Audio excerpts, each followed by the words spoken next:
Okay. I have two items for all of you at the top. In Baltimore today, Secretary Becerra announced the Biden administration's new federal overdose prevention strategy, building on previous actions the administration has taken to address addiction and the overdose epidemic. The overdose epidemic has evolved, and our strategy to combat it is evolving as well. That's why the new strategy prioritizes prevention, harm reduction, evidence-based treatment, and support during recovery. The holistic focus on harm reduction and recovery support in particular are new and innovative approaches.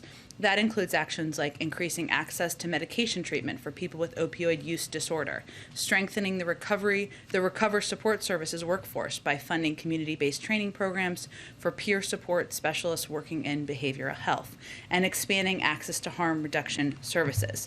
With drug overdose deaths increasing by more than 30% last year, the severity and worsening nature of this epidemic requires an all-hands-on-deck approach. And this strategy from HHS builds upon the Biden-Harris administration's year one drug policy priorities and is a key part of addressing that rising challenge. Also wanted to note another development or item of progress, I should say, on addressing the supply chain bottlenecks. This week, Union Pacific, one of the two railroads servicing the ports of Los Angeles and Long Beach, announced that it will be offering a cash incentive through the end of the year for containers that move during the weekend. This is another sign that the president's call for the private sector to step up and help get the transportation supply chain to move towards a 24/7 pace is working. It builds on the announcements by the ports about 24/7 service that would move toward around-the-clock operations, and leading great retailers' announcements that they made, like Walmart and shipping companies like UPS, who have committed to and announced plans to begin moving more containers at night and during the weekend. We've seen some signs of improvement throughout the supply chain, not just at ports, but also railroads, which are reporting reduced congestion and higher capacity at key hubs. As I said yesterday, and I think we were going to have a chart, but we'll provide it to all of you afterwards, this is in the context of record-breaking movement of containers through our biggest ports, and this is significant increases from last year. LA and Long Beach, for example, have already moved more containers this year than in any previous year. And as you all know, we're still in the month of October. This reflects strong demand as our economy roars back and Americans have money in their pockets to spend again. Operating at 24/7 pace will not only increase the number of containers moving out of the ports, but will also make the system more efficient, reduce emissions in the surrounding communities. And combined with the announcement on Tuesday that the ports will begin charging ocean carriers for keeping containers on the docks for too long, this announcement, in our assessment, will speed up the movement of goods from ship to store shelf, which means faster delivery times for American families and lower costs for goods. Amr, go ahead. Thank you. First, any updates on where things stand on negotiations? Does the president plan on going to the Hill today? And just give us a general update on where things stand. Sure. Well, last night, as you all know, the president met with Senator Sinema and Senator Manchin in the Oval Office and continued to make progress on finalizing details as we work toward an agreement. This morning, we had a number of senior staff up on Capitol Hill. Many of them may still be there now. Steve Ricchetti, Louisa Terrell, Brian Deese, and others of the key negotiators, Susan Rice as well, I believe, were up there having conversations with members to move the ball forward. The president remains open to going up to the Hill. We haven't made a decision to do that, and we are making decisions hour by hour on what would be most constructive to move things forward. Many of the president's progressive allies have come around or seem to be coming around to the idea that you can't let the perfect get in the way of the good. That said, just outside the White House, some young environmentalists are holding a hunger strike because they believe that the bill has been, or where things stand, that the bill could be weakened to an unacceptable degree.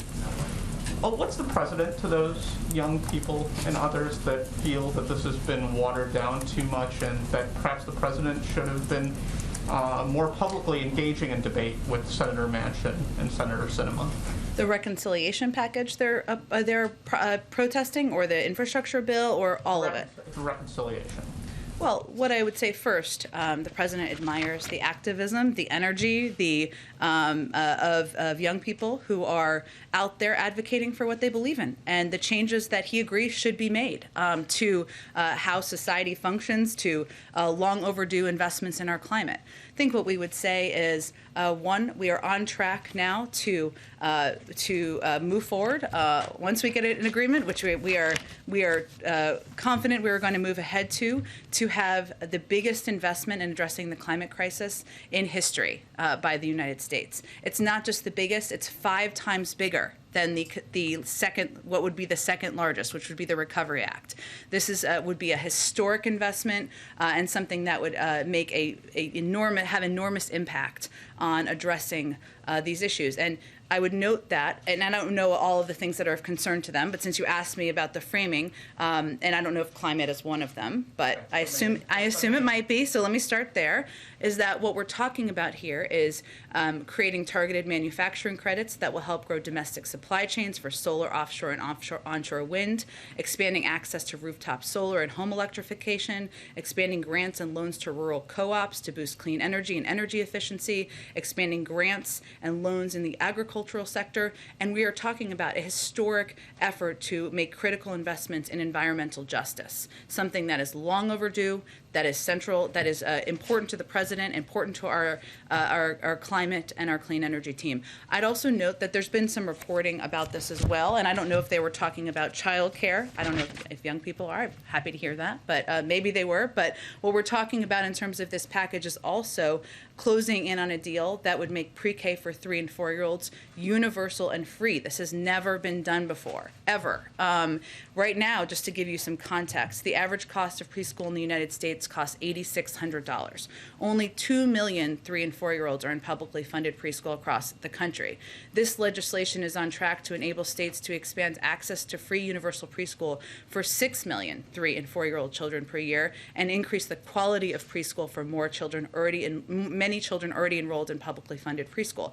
And the last piece I'd note is that we know the Affordable Care Act was also its own piece of historic legislation. This would massively build on that, expand access, lower costs for health care, which is of utmost concern to many activists and certainly a big priority for the president. So I would say we're excited about this package. The president is excited about this package because it will do so much in a historic nature to address longstanding problems that are overdue. And if I could just quickly, any reaction to Iran's chief negotiator saying Iran's ready to get back to the negotiations tables in Vienna? Well, I know they've made similar comments over the last several days or week, I should say. Our commitment remains pursuing a diplomatic path forward. I would leave it to the negotiators to determine when the next round of discussions will be. Our framing continues to be compliance for compliance, and we'll leave it up to the Europeans and our negotiators to determine when the next step would be. Go ahead. Thanks, Jen. The president is leaving for Europe tomorrow. Negotiations are still underway over some of the thorniest issues, everything from the top-line number to Medicare drug price negotiation, even the revenue options for how to pay for this. So is getting a deal by tomorrow still realistic? Yes. We'll see. Anything else to add?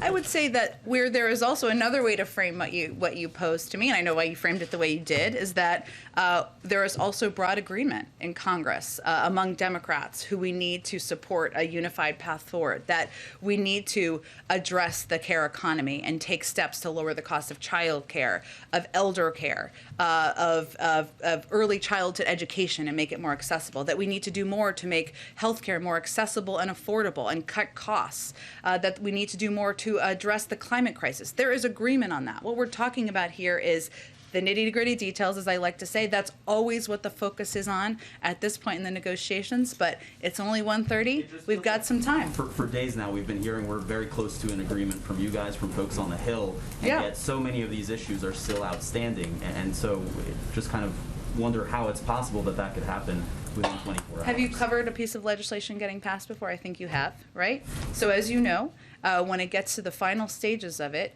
There is a discussion about how you can achieve the goals you all share an objective to achieve. That is what we're doing now. So when you say we would disagree with your framing, as would anybody on the Hill, I think, who's a part of these negotiations. Because what we're really talking about here is agreeing on a range of revenue raisers as pay-fors that will make the tax system more fair.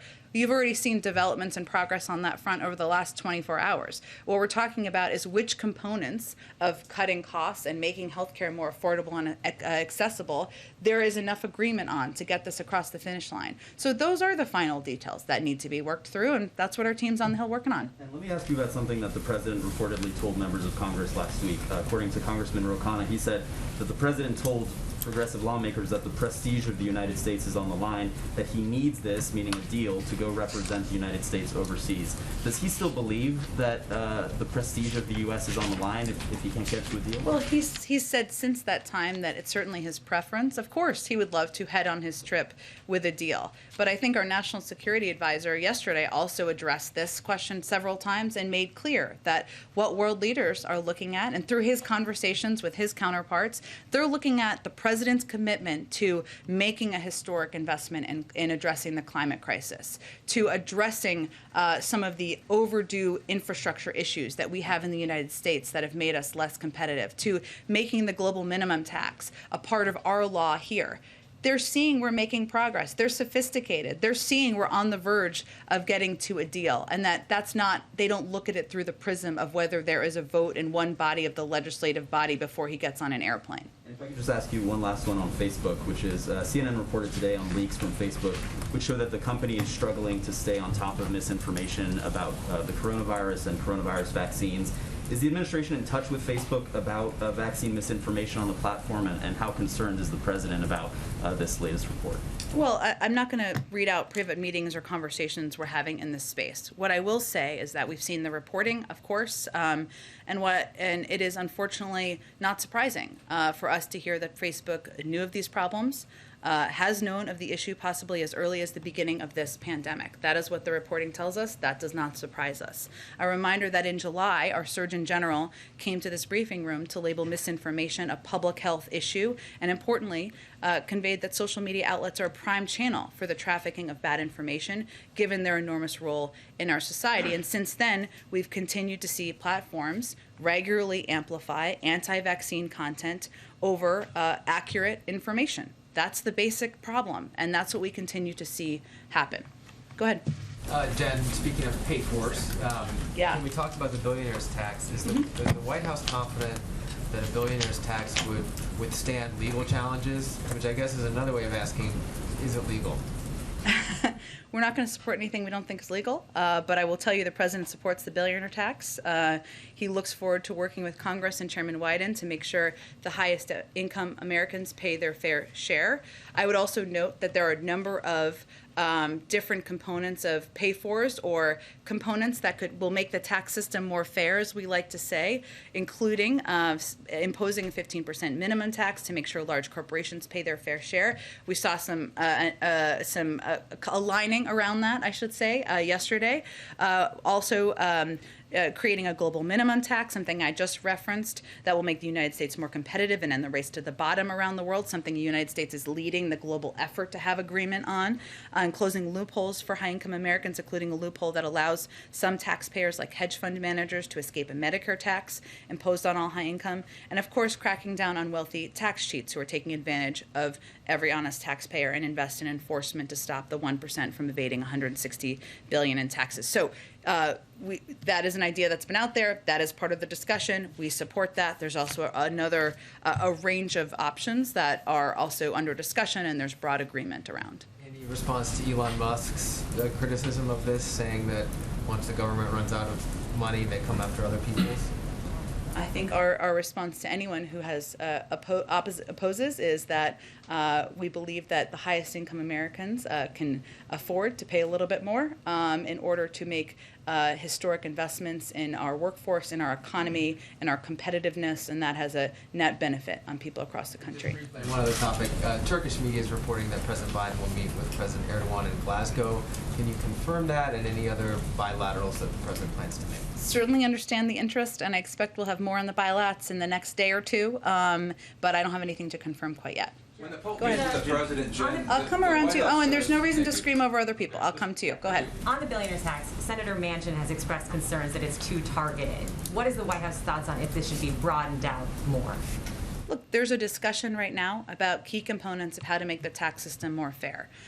The billionaire tax, which I know we've shorthanded, is different from the original proposal that was proposed a year or so ago when many of you were covering the campaign trail. There have also already been some changes made, so that's part of the discussion. I'll leave that in the negotiations. Is the White House confident that people like Elon Musk would comply with these new rules? I mean, a lot of it would rely on them reporting their own income, their private assets. Is this something that they would really do? Well, we certainly expect American citizens to abide by the tax code, and obviously we've taken steps. We will take steps that have been proposed to crack down on anyone who's trying to cheat what they owe to the federal government. And just to follow up on the supply chains you brought up at the beginning, what's your message to Americans who are still so worried about getting their Christmas gifts on time, Halloween? Is this going to be happening at a fast enough pace?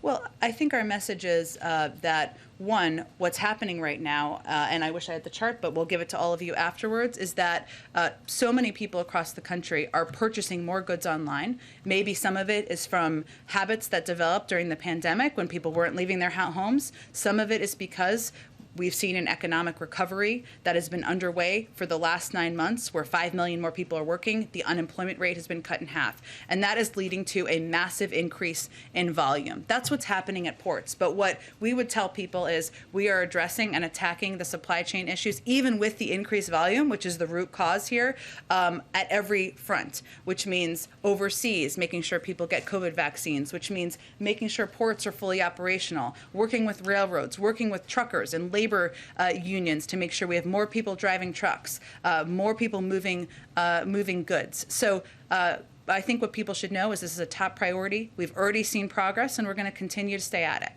Yeah. Go ahead. Yeah, 2 questions for you as we live through another day of Groundhog Day. On the bill and what might be in it. In addition to this group that's outside the White House here, there's another group camped outside the Vice President's residence regarding immigration and the push for citizenship for undocumented immigrants. The President, once again, last night got interrupted by some immigration advocates when he was over in Virginia. What is the status of immigration in this legislation, and is the President comfortable signing something that doesn't account for some element of immigration policy? Well, I think, as you know, the President and the Vice President strongly supported, including immigration components, in the original package. They strongly supported and have efforts by members of the Senate to put forward and come up with alternative ideas that might be able to make its way through the parliamentarian. And that work may continue. You should talk to members on the Hill about that. We strongly support that as well. But what we're looking at here is a historic package that will make changes to our child care system, lower the cost of elder care, have a historic investment in the climate, expand access to health care.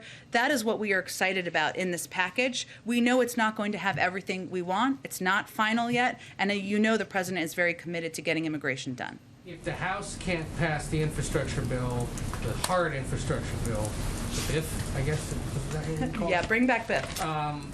By Sunday, is the administration making contingencies for the expiration of surface transportation funding? Certainly, we're in close touch with Speaker Pelosi and other members on the Hill about the expiration of surface transportation, and so that is on our minds as well. Go ahead. Thank you, Jen. Seeing some reports, not sure if it's accurate, I'm hoping you can clarify, that the billionaires tax and IRS enforcement might be out of the negotiation at this point. Can you say whether that is true? And then also, how can the administration say that this is paid for if that change happens? Well, I would say on the billionaires tax, which is one of the ideas that's been put forward and has been a part of the discussion. I don't have an update on this moment on the status, that it's possible changes could be made, as they have been to all components of many of the revenue raisers and tax fairness components. I would say this will absolutely be paid for because there are a range of options out there that would more than pay for what we're talking about. That includes the corporate minimum tax, imposing a 15% minimum tax. It includes the global minimum tax. It includes closing loopholes for high-income Americans. And it also includes investing in enforcement. So I think there's been some reporting, just for clarification, on reporting mechanisms, which is not the same as the IRS enforcement component, which is going after tax cheats and who are evading paying taxes, which many outside experts have estimated amounts to about $160 billion in taxes a year. So there's been some reporting about the reporting components and the caps on those. That's been an ongoing discussion, but there is no disagreement about the need to go after tax cheats. So is having it paid for then a requirement for the president, the White House, in order to get this thing passed, that they want that The done? president's been pretty clear that he believes that making the tax system more fair, that ensuring we are taking the opportunity to do that is a part of this package and what he expects to sign into law. And Go ahead. Oh, go ahead. Real quick, just in terms of the timeline for this. Yeah. Is there any feeling that there was time wasted between the end of last month and the end of this month, given that the president is traveling, and it truncated that timeline, and there's some question about how long you can extend a surface transportation bill if they end up having to go that route? Well, Jackie, as you know from your time covering the Hill, nothing is more clarifying than some version of a timeline. Now, it does not mean we will not continue our work if every component is not done. We will. We are going to get this done. But it is clarifying. It focuses members on decisions that need to be made. That's what we're seeing happen right now. And that often happens as you get closer to the timeline, regardless of how much space you have in between. Legislators can be crammers, I guess, if you remember college. Go ahead. Thanks, Jen. There's also some reporting that a compromise is coming together around paid leave. It would not include benefits for sick leave, but would include benefits for new parents. Is that consistent with your understanding of the latest version of what the paid leave benefits would look like? I don't have a moment-by-moment update, Kristen. What I can tell you, though, is that paid leave is personal to the president. He proposed it in the very first iteration of the Build Back Better agenda last year. He's been fighting for it ever since. As you know, there's been an ongoing discussion about what it would look like. His preference would be for it to be 12 weeks and expansive, as was in the original proposal. Obviously, there's not enough votes for that in Congress. That's a reality of legislating. So right now, we're fighting to keep it included, but I don't have a specific update on what it looks like in this moment. To follow up on my colleague Peter, who sat here yesterday, that asked you a similar question, but I don't know that we got a direct answer. Would he support a final piece of legislation that it did not include paid leave in full, benefits for sick leave and new parents? I think, Kristen, what it's important for people to understand here and know is from the beginning, we have said the president was open to compromise. He has said that. He knew, and he knows from legislating for 36 years, you're never going to get every single thing you want in a package. We know that. Is that a yes? What I think, Kristen, this is kind of not an unconstructive, I would say, line of questioning, in the sense that what we're talking about here is getting a package that would make a historic investment in childcare and elder care. We're fighting to have paid leave included in that, address the climate crisis, 5 times larger than anything that's ever been done before in history, and expand access to health care. There will be things that may not be in the package he wants to see. But what any president and any legislator looks at is the totality of the overarching impact. And this is on track to be enormous, impactful, historic. But I'm just trying to be clear, though. He's not drawing a red line around this issue. I'm not drawing new red lines today. Go ahead. Very quickly, Yeah. just very quickly. He is scheduled to leave tomorrow morning. Could that timeline get pushed back if negotiators are still working and potentially close to reaching a deal tomorrow? There's some flexibility in the morning, but I would not suggest that he's going to delay his trip. He doesn't have the space to delay it much. Go ahead, Owen. I said you go. Sorry. Go ahead. And then I'll go to Alex next. Go ahead. Thank you. As you know, millions of Catholics will be watching when the President and Pope Francis meet. Yeah. The White House has said they will discuss working together on efforts grounded in respect for fundamental human dignity. Question 1, will that include the human dignity of the unborn? Well, Owen, as you know, although you ask me most often, if not every time, about abortion, but I will say there's a great deal of agreement. Let me finish my answer. There's a great, there's not, you can ask anything you want, but what I wanted to note, since you follow this closely, is that there's a great deal of agreement and overlap with the President and Pope Francis on a range of issues: poverty, combating the climate crisis, ending the COVID-19 pandemic. These are all hugely important, impactful issues that will be the centerpiece of what their discussion is when they meet. The President has met with him. This will be their 4th meeting. We expect a warm and constructive dialogue. You are familiar with where the President stands. He's somebody who stands up for and believes that a woman's right to choose is important. Understood. The Pope has spoken said- differently. and the Pope has I have said just that- outlined for you what the focus of the meeting will be. I think we're going to have to move on. Alex, go ahead, Alex. Owen, I answered your question. Alex, go ahead. Owen, I answered your question. Go ahead, Alex. Abortion is murder, and it's like hiring a hitman. Does the President agree or disagree with that? You know that the President believes in a woman's right to choose. You're very familiar with this issue. We've spoken about it many times. Alex, go ahead. Follow up on the IRS Sure. provision. Senator Manchin said that he spoke to the President about that, and the President agreed with him. Is that accurate? I think what we're talking about here is not about IRS enforcement and going after tax cheats. We're talking about reporting mechanisms. That is something Senator Manchin has talked about. I'm not going to outline more specifics about where the negotiations sit right now, but I just wanted to be clear about what the differences are, because sometimes it's shorthanded, not with malintent. Yeah. The President on the CNN forum said that he, in talking about gas prices, said that he could raise the issue with the Saudis. Yeah. Is that something he plans to do on his trip?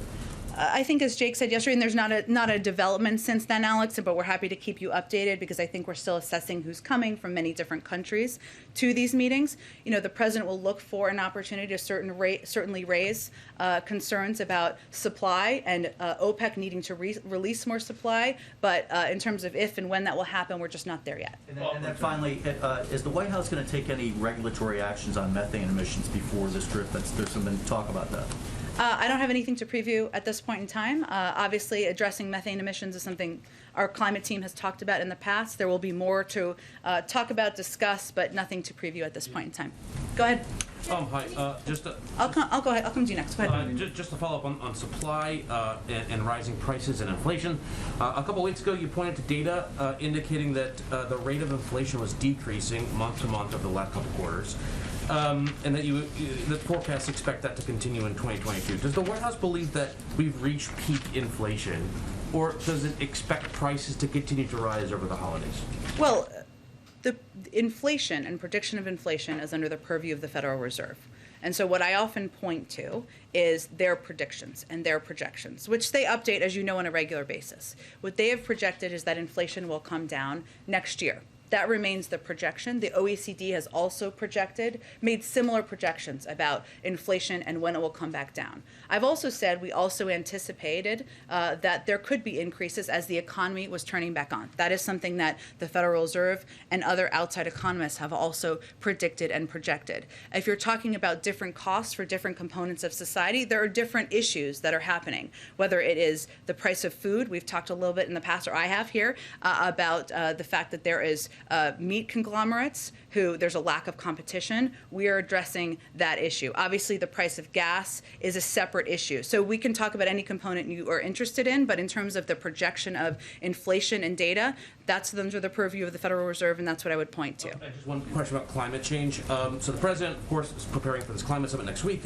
What role does the White House believe the U.S. military has in reducing things like emissions, munition disposals, et cetera?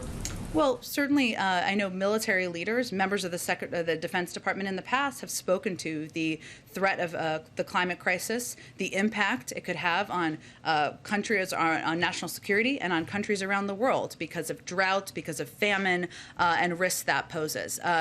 The President wants to take on the climate crisis across government and ensure that we are approaching it not just in terms of what we're passing into law, but what we're doing with our federal fleet, et cetera.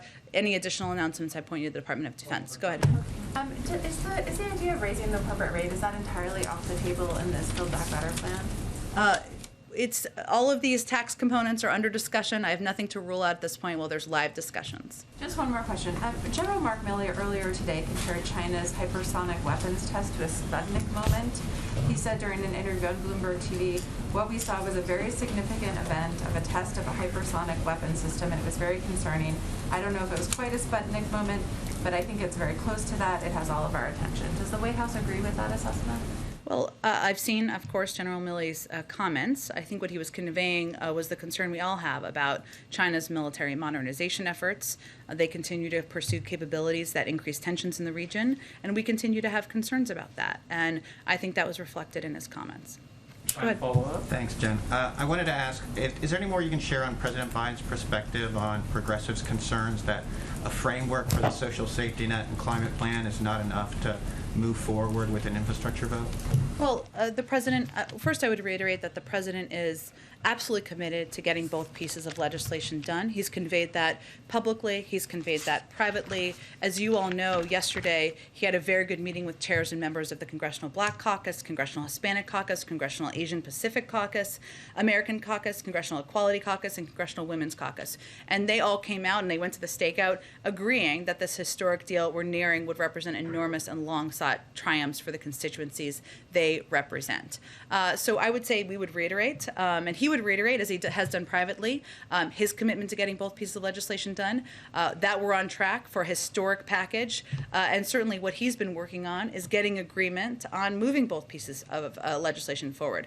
But I would also note that if you look at the infrastructure package, there are components of that a lot of members are going to have to look inside their hearts and question what they're for or against. I mean, this package is would extend high-speed internet to every American. Are you against that? Would ensure that children aren't drinking poisoned water. Are you against that? Would make the biggest investments in electric vehicle infrastructure ever while bulking up transit and climate resilience. These are key components of change, of progress that many progressives have expressed support and excitement about, and we shouldn't lose sight about that either, even as we're driving forward on getting both pieces of legislation done. That you would want that President Biden may push to move the infrastructure bill first? We're going to leave the mechanisms and the order of events up to leaders in the House and Senate, but we want to get both pieces done. I just wanted to note that sometimes what's lost here in these debates is all of the components of the infrastructure bill that are progressive, that have historic impacts, that I think many have expressed excitement and support for good reason. Go ahead. Thank you, Jan. President Biden, over the past week or so, has listed a number of ways in which he's attempting to compromise. Dropping free community college from the plan, reducing paid family leave to a shorter time frame than he would like. He's spent an awful lot of time with Senator Manchin. From the White House perspective, in what ways has Manchin compromised? We'll let Senator Manchin speak for himself, but what I would note here is it's not the president giving up or taking anything. The president is trying to unify a path forward between a range of members in Congress, senators and House members, and what they are for or against, or what they can support or what they're against. That's part of the role he's playing in this negotiating process. So we'll point you to Senator Manchin on what he feels he's given up or what he's for. He can speak for himself. Secondly, the president is heading to Glasgow, and he's hoping to signal the climate commitments. That's where I think his American prestige is on the line. Comments are coming from. Absent a complete deal on any framework, is there any effort from the White House to achieve just the climate portion so that he can go to Glasgow with a framework within a framework? I would just go back to what Jake Sullivan said yesterday, which is that global leaders are quite sophisticated. They are watching and following and understand the fact that the president has proposed the most historic investment in addressing the climate crisis in U.S. history, 5 times larger than what was in the Recovery Act. And that is an example of the president and the United States leading on this issue, as we should. As one of the world's largest emitters, we have a lot of work that we need to continue to do. So what they know and what he will convey to them, regardless of the status, is that we're talking here about fundamentally changing a range of sectors in the U.S. economy. We're talking about incentivizing rooftop solar and home electrification, solar offshore and onshore wind with manufacturing credits, industrial sector decarbonization, rural co-ops. We're talking about fundamentally changing and incentivizing how industries and parts of U.S. society focus on climate and move toward a clean energy and clean energy society. That's what we're doing here, and we're on the verge of getting that done. So I'm just going to reiterate that world leaders are not looking at, is there a vote in the Senate or the House before the president gets on the plane? They're looking at what we're trying to accomplish, our commitment to doing that, the fact that we're making progress on that, and the president's role in getting that done. Go ahead. At the heart of the debate here is a question that different groups of people answer differently as to how big this spending package ultimately is in context, in terms of history. Sure. The little transcript here tells me you said the word historic 13 times since we started. Counting. It was actually like 9, but then you said it multiple times. Should I tell you what's historic? You ask your question. So here's my question: is where does the White House? The president talked a lot on the campaign trail about FDR, about the Great Society, Lyndon Johnson. Like, where does if some version of this, in the range of what everybody is now sort of talking about, passes, where does the White House put this in history? Since you used that term so many times, what is this on par with the New Deal? Is this on par with what? Does this go beyond what Lyndon Johnson tried to do? You talked just now about just the sort of fundamental altering of society as it relates to climate change. How much should the people who are now debating this feel like they are doing in the context of history? Well, I don't know that we have a new label to put on it. Maybe in the future people look back and say, how does this compare to Build Back Better? We'll see. But when I'm talking about with history here, and I'll be short here, I promise, is creating infrastructures that could be built upon. Similar to what happened with the Affordable Care Act. That's what we're trying to do with universal pre-K. That is something that for decades to come could be built upon and become better. And as it relates to the climate crisis, maybe, hopefully, we'll look back and this will be the moment where the United States, the president, Congress takes a historic action that can change our trajectory here. That's what we hope to do with this package. And of course, building on making healthcare more affordable and accessible is something that is a continuation of the historic work that happened when the president was vice president, but vitally important as well. So I don't have a historic reference. I'll leave that to outside historians to do, as much as I've used that term. But the components we're talking about here is, and what it's important, and why I keep using that phrase is because it's important for activists, for Democrats, and for the American people to know what we're trying to achieve here and what kind of impact it could have on their lives. Just one follow-up on that then. I assume that the president is making that argument, that sort of range of arguments that you make to the people who are whose expectations for even more have been dashed. How much is the White House planning, and have you already started planning for an extensive sales job afterwards, were this to sort of pass at some point tomorrow, next week, whenever? The White House that you served in, the last White House that you served in, promised to make a similar kind of pitch after the Affordable Care Act passed, and by and large didn't happen. And certainly wasn't very effective for a very long time. And, what lessons did you guys learn from that? And is there some plan to sort of reset expectations after months of compromise and hearing about things that are not as big as he wanted? Well, I think you can certainly expect not just the president, the vice president, but also members of our cabinet who have been fanning out across the United States for months now to continue to do that. And I would say one of the lessons learned is certainly that, and having lived through several iterations of the selling of the Affordable Care Act, what we learned, I think, by the end of that process is that you need to explain the components of the package and how it's impacting people's lives. And that sounds patently obvious now, but in the time we were selling it as bending the cost curve. I still am not sure what that means, but by the end we were talking about ensuring that kids who are under 25 could get covered with health insurance, that if you had a pre-existing condition, you didn't need to worry about it. Now, I will say this is instinctual to President Joe Biden. He is somebody, and this is why he's given the number of speeches he's given over the last few weeks, why he's gone to Scranton and Michigan and Connecticut to talk about different components of these packages to bring it to life for people, right?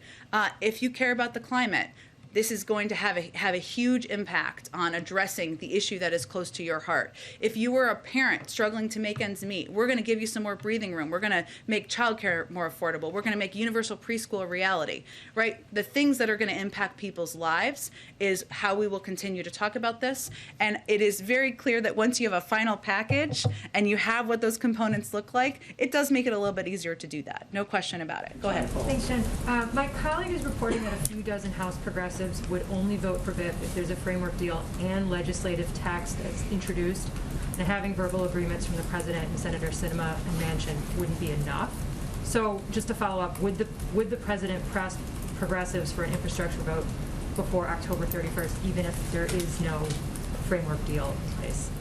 I certainly understand your line of questioning, but again, we're working with leaders, Speaker Pelosi, Leader Schumer.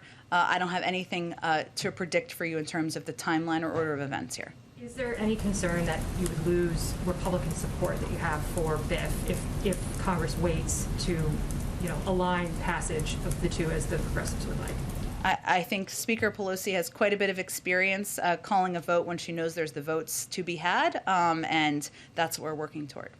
Actually, a point on overdose prevention. Oh, go ahead.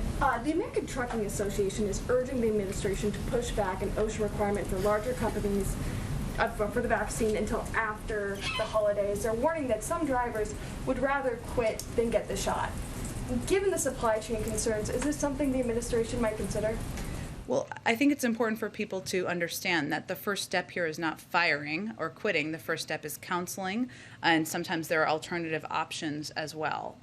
So there isn't an expectation or anticipation by anyone who's been through implementation of this, many in the transportation sector, that would be the impact. Beyond that, I don't have anything to predict or preview for you in terms of a change of timeline. Go ahead, George. You talked about the issues the president will talk about with the Pope. Can you talk a little more personally about the president's approach? Does he have any sense of the history of being only the second Catholic president meeting the Pope, or have we reached the point where that's just another routine meeting? Well, I think the president's faith is, as you all know, is quite personal to him. His faith has been a source of strength through various tragedies that he has lived through in his life. Many of you who have served on pool duty know that he attends church every weekend, and certainly I expect he will continue to do that. So the fact that this is will be his fourth meeting, he has a very personal relationship with Pope Francis. We certainly expect it to be a warm meeting, and I would say yes, George, it absolutely has personal significance to him, in addition to being an opportunity to discuss the range of issues, poverty, combating the climate crisis, ending the COVID-19 pandemic, where there is alignment in the ability to have deep substantive discussions. Go ahead, Yamiche. Hi, thanks so much, Jen. The president, as you said, supports the billionaire tax, from my understanding. Senator Manchin has expressed criticism of it. He said, quote, "I don't like the connotation that we're targeting different people." President Biden has been pretty open about the fact that he thinks wealthier people in this country should pay more. I wonder what the president makes of Senator Manchin criticizing the billionaire tax. I think the president certainly knows there's some agreements and some disagreements about which components of a range of tax fairness proposals are the best options. That's why there are so many out there that he has proposed, that others have proposed, that what we're doing now is working through what will be in the final package. As I said a little bit earlier, he supports the billionaire tax. It has changed from the version that was proposed, a year or two ago that received received, understandably, a lot of attention. We're working with Congress and Chairman Wyden to make sure the highest income Americans pay their fair share, something that he thinks is not only would make the tax system more fair, but also would be a way to help pay for this historic bill. I did that for Mike Scheer, to get it across the finish line. So I don't have any direct response from him or anyone to Senator Manchin and his positions, what he agrees and disagrees on. What we're trying to do here is align an agreement on making the tax system more fair while pushing forward a historic package. You could square what sounds like confidence that a bill could still be struck by tomorrow with the real issue that how to pay for it along with what's in it is still seemingly a big problem here, a thing that has not been resolved. Well, if we had a deal, as you know, we would be telling you about it. But I think what members of Congress have conveyed to all of you and leaders in Congress, as well as the White House and the President, is that we are very close. That's because we are very close. And it does require working through specific details and components that need to be finalized before we have a final agreement. But that's how everybody feels who's a part of these discussions, and that's why I think you hear everybody conveying a similar tone about the progress. Can I ask you, how confident is the President that thousands of Department of Transportation workers won't be furloughed, that some public works won't be shut down? I wonder what his message is to those workers who are worried about Sunday coming and possibly having to be furloughed. Is he confident that that won't happen? Well, certainly, again, we're working with leadership, with Speaker Pelosi, Leader Schumer, to work on an extension of the surface transportation bill. Obviously, they're going to be in charge of determining when those votes will be and what it looks like, but we want to avoid furloughs, of course, and protect workers, and that's central to the President's belief system. One last Go ahead. question. Go ahead, Yamiche, one go last ahead. question on Haiti. Yeah. I know that that there's still significant assets, Yeah. Jake said yesterday, going to Haiti to deal with the missionaries. I also wonder if you could respond to criticisms of the Biden administration that there are deportations still happening and going on and people being sent back to Haiti amid not only the fuel shortage but also this hostage situation continuing. Well, I think it's important for people to remember, one, we are doing everything we can to bring these missionaries, U.S. citizens, home safely. We have FBI. We've sent an enormous number of law enforcement officials to help assist with that. And obviously our embassy in Port-au-Prince is running point. These are U.S. citizens. They are, we know, and we have put out a warning in August and have put out repeated warnings, I think, over the past several months and even before then about the threat of kidnapping for ransom for U.S. citizens. That is different from the threats, which are different, and the challenges that are facing Haitians who are in Haiti or who are deported back to Haiti through the system we apply across the board through our immigration system. As you know, that's an assessment that's made by the State Department and the Department of Homeland Security. They have made the assessment that the conditions on the ground allow for individuals to return to Haiti. They continue to assess that, but there's been no change to that. But I think it's important for people to understand there's a bit of a difference between the U.S. citizens, the threat facing the U.S. citizens, which we have warned before is a threat of kidnapping for ransom and of great concern to us. Haitians have been getting kidnapped, 200-300% increase. So could you explain the difference in the kidnapping threat to U.S. citizens versus Haitians who have been getting kidnapped? I think why I was answering the question, Yamiche, because you were combining the things into one, and I thought it was important for people to understand the threat of the 17 individuals that we're talking about is one that we have warned about, has been a unique threat that we have posed concerns about in the past. So I wanted people to understand that, and sometimes it's combined. I'm just trying to explain. I'm just trying to explain the policy. I would remind you again that we are an enormous contributor of assistance to the Haitian authorities. We will continue to do that. And I would also note that on the oil shortage, what we're working to do, and our focus right now is on supporting the Haitian National Police. What they are trying to do is secure transportation corridors to allow for fuel deliveries. And it is a challenge, obviously, because there are, as you know, Yamiche, there are parts of Haiti where it is hard to get to. That's why because of the threats of crime and on the ground and challenging circumstances on the ground. So these transportation corridors are meant to help enable these fuel deliveries to get fuel out to communities that need it. And we obviously in response to also the serious security situation, we've also allocated an additional $15 million to the Haitian police, including $12 million specifically to strengthen their capacity to respond to gangs, and we're looking to increase this assistance even more. And this is related to your other question about the kidnapping and threats and risks to Haitians on the ground as well. So there are a lot of things to unpack there, which I attempted to do.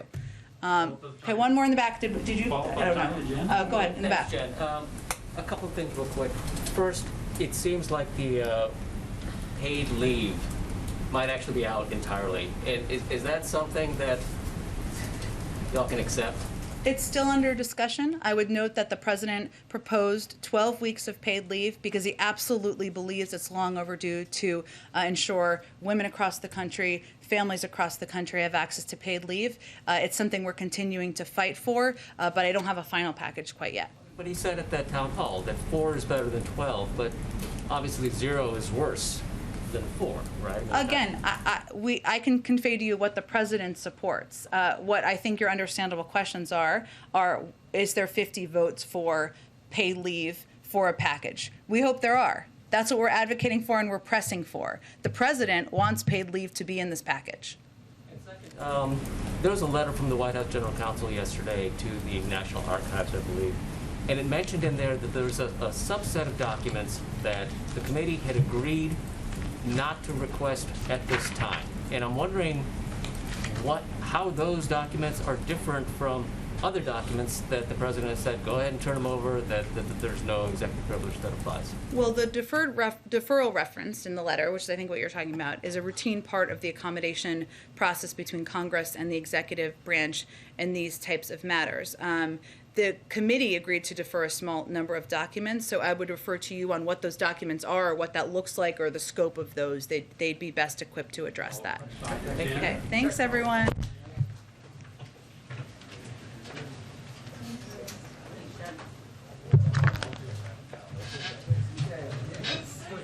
Keep